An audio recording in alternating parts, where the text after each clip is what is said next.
Ok, so đâyទាំងអស់គ្នាស្វាគមន៍មកកាន់វីដេអូខ្ញុំម្ដងទៀតថ្ងៃនេះខ្ញុំមានវីដេអូមួយដែលចង់ចែកម្លែកទៅអ្នកទាំងអស់គ្នាដែលមាន balance តិច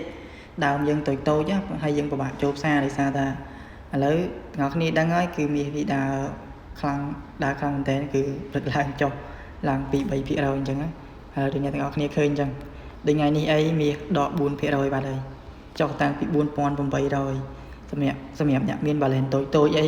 គឺពិបាកចូលផ្សារណាស់អញ្ចឹងដំណោះស្រាយសម្រាប់អ្នកដែលមាន balance តូចអ្នកទាំងអស់គ្នាអាចលេងទៅលើ account Sen បាន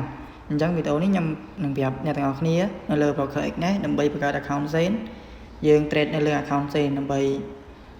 យើងបាន risk តូចហើយនឹងសុវត្ថិភាពសម្រាប់ account យើងហើយយើងអាចទទួលបាន profit តិចមែនប៉ុន្តែវាសុវត្ថិភាពវាអត់ទៅមានហានិភ័យខ្ពស់ដូចយើងលេងដុល្លារទេបើមិនជាយើងមានដើមត្រឹម50 100 200អីវាល្អសម្រាប់យើងអញ្ចឹងដំបូងអ្នកទាំងអស់គ្នាបើមិនជាអត់ទាន់មាន account Xnet ទេអ្នកទាំងអស់គ្នាអាចចុច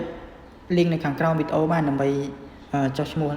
នៅ broker មួយនេះបន្តមកទៀតអ្នកទាំងអស់គ្នាពេលចុះឈ្មោះរួចហើយអ្នកទាំងអស់គ្នាមើលទៅលើខាងលើសញ្ញាបូកខាងលើស្ដាំដៃអ្នកទាំងអស់គ្នាចុចវាមក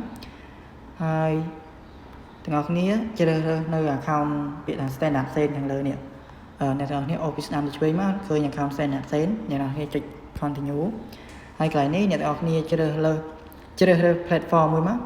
MT4 ឬ MT5 សម្រាប់អ្នកទាំងអស់គ្នាអញ្ចឹងទៅខ្ញុំជ្រើសរើសយក MT5 ហើយកន្លែងនេះ nickname អ្នកនរគ្នាអាចដាក់ឈ្មោះអីដាក់ទៅឈ្មោះ account របស់យើងដើម្បីចំណាំខ្លួនឯងហើយ leverage អ្នកនរគ្នាអាចដូរបានសម្រាប់អ្នកថ្មីអត់ទាន់អាចដាក់ជាមួយនឹង leverage មួយលើ unlimited បានអ្នកនរគ្នាវាអត់ទាន់ unlock ទេតើអ្នកទាំងអស់គ្នាធ្វើបំពេញ mission គេចូល trade អញ្ចឹងទៅយើងជន់ឲ្យបានច្រើន position ណាឥឡូវតបមកទៀតអ្នកទាំងអស់គ្នា set up រួចហើយអ្នកទាំងអស់គ្នា continue ខាងក្រោមហើយកន្លែងនេះអ្នកទាំងអស់គ្នាត្រូវដាក់ password ដើម្បីយកទៅ log in ជាមួយនឹង MT5 ដើម្បីយកទៅ trade ឥឡូវខ្ញុំដាក់ password ជាឧទាហរណ៍អ្នកទាំងអស់គ្នាមើល password យើងត្រូវមានលេខមានអក្សរតូចអក្សរធំហើយមានសញ្ញាទាំងអស់គ្នាដើម្បីឲ្យវាកាន់តែសុវត្ថិភាពហើយទាំងអស់គ្នាដាក់ password ហើយចុចជាមួយនឹងពាក្យថា create account ខាងក្រោមនេះរួចរាល់ហើយទាំងអស់គ្នានេះ account របស់យើងបានហើយអញ្ចឹងពេលអ្នកទាំងអស់គ្នាដាក់លុយគឺបើទាំងអស់គ្នាដាក់$10ស្មើនឹង 1000បើមិនជាអ្នកទាំងអស់គ្នាលេង 0.01 គឺវាអត់ងាយដាច់ទេប៉ុន្តែយើងចំណេញតិចដូចគ្នាយើងចំណេញតិចយើងខាតតិចបើមិនជាអ្នកទាំងអស់គ្នាចង់បង្កើនអ្នកទាំងអស់គ្នាគ្រាន់តែបង្កើនជាមួយនឹង lot size ទាំងអស់គ្នាទៅអានេះឥឡូវគេ update ហើយ